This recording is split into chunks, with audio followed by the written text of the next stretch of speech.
So this is our new wing foil, prone foil blank 2025. This blank is perfect for all the wing foil boards less than 5 feet.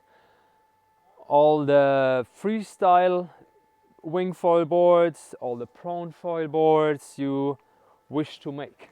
So as you can see, it's quite a big thickness, so all the wing foil will fit in the prone foil as well.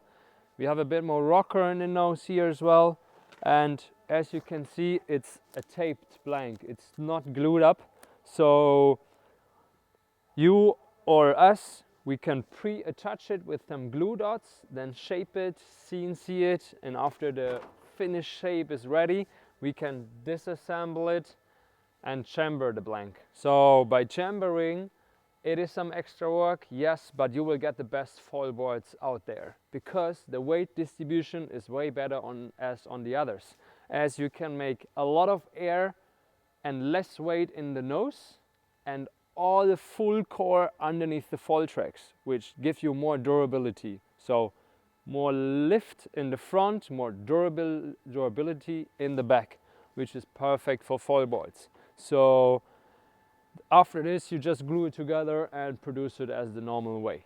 So yeah, this is our new wing foil 5.1 blank. Give it a try and let us know if you should do a CNC cut.